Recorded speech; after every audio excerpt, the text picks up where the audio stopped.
Okay, today's the 6th of December and progress has been a little bit slow because the weather's been quite hot here and we've been getting days up around about 38 degrees Celsius and working in this garage is just too hot.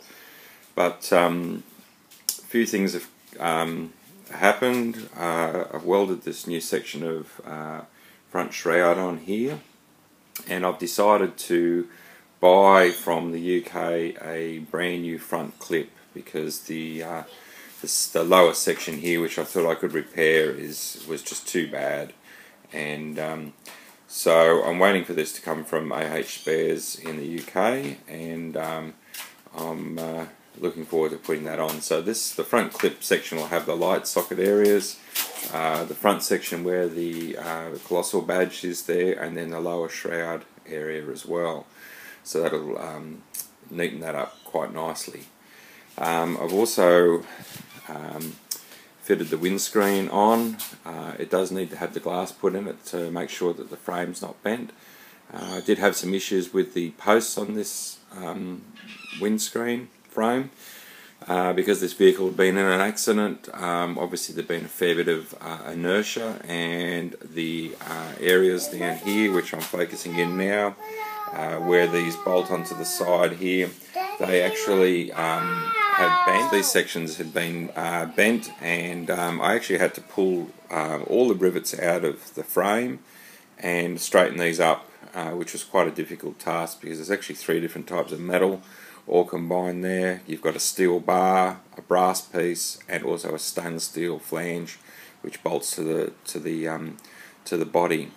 It doesn't look too bad, it looks pretty straight. I'm pretty happy with it, but I won't know until I fit the glass in it. But I'm waiting for a rubber seal to come from the UK to make sure that it all fits in properly, as I don't want any stresses on the windscreen and it breaking at any stage.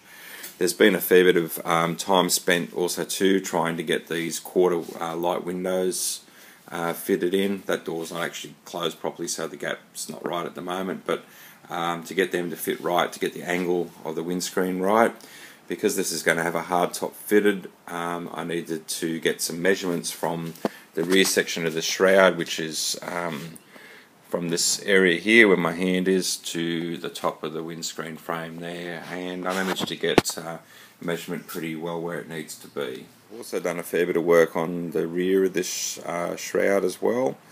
At the moment it's just got like a bit of a guide coat on there just to allow me to get any little lumps and bumps out of it that are in there before it's painted. So I've just been knocking them out with a nylon hammer, but it's starting to look pretty good and the fit up's pretty good. I've also done the repair on this area here, which was quite badly mangled before, so that's been blended in. I'm trying not to work the metal too much because aluminium does get hard and starts to crack, so I'm being very careful what I do there as well. The shot here actually shows the fit up of the rear boot area, and as you can see the gap's looking pretty good. When I first started with this it was a bit all over the place and the gaps weren't very good. But it's had a fair bit of work and I've managed to get the shape looking pretty good. I'm pretty happy with it now. As you can see, I'm sort of moving around. Camera doesn't really do the best justice to us, but yeah, I wanted to make sure that this was fitting properly and the curvature was right, and when you look down the back of the panel, it all fits nice and easy. You can see there's a couple of spaces there. That's just to give it the gap that's required to run along the bottom there. It's all looking pretty good. You can see the clecos underneath here. The black stuff on there is just a little bit of powdered guide coat, and you can see a couple of hollows. They're just ones that need to be knocked out. But it's looking pretty smooth and pretty good now. I'm pretty happy with this. Door here is a door that was rusted out in the bottom. I've actually got the original door, but rather than cut that up, I've used this one here. This is where the exhaust is going to run on the lower section of this door here, and you can see I've cut the bottom section of the door off. I'm going to try and get another 15-20 mils higher there to give me a little bit more space on the exhaust. but it's going to run under the door, and the pipes will run towards this area here, along this front area, and then up into the engine bay there. Just to see how things would all fit, because obviously you don't want to go and make an exhaust and it not fit or look right. I've made a mock-up here out of cardboard and some pipe, just some PVC pipe, which is around about 40 millimeters in a diameter. So the outer diameter is pretty close to 1 3/4 inch, as I'll be using for the headers and the tips as well. So this is being fitted up in here. I'll try and hold this up to give you a rough idea how this is going to look, but it'll come out through this section here. There's a little piece that needs to be cut off there, and it sits under the door like that quite nicely. The idea is try not to modify too much of the front wing. I want the pipes to run fairly close to the body, so they're going to have to be ceramic coated and then muffler wrapped as well.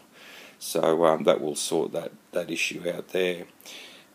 Initially I was going to use the original guards on this vehicle, which are all steel, but I've since moved them on. I've sold a couple of them, and I've decided to put all alloy guards on the car now with flares on them. So they're also on their way from the UK as we speak, and should be here in January sometime. So I'm just waiting to receive these parts, and then I can move to the next section, fit the guards up, get them fitting, get the door gaps right, and get the hard top, make sure that's all fitting, and the front section of the shroud, weld that on, and once all that's all together, strip the whole car back down again, finish welding any of the internal structures that need doing, put the wheel arches in.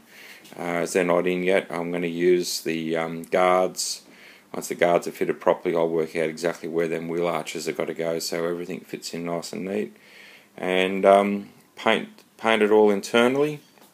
I've decided to paint the car red after looking at a few different cars.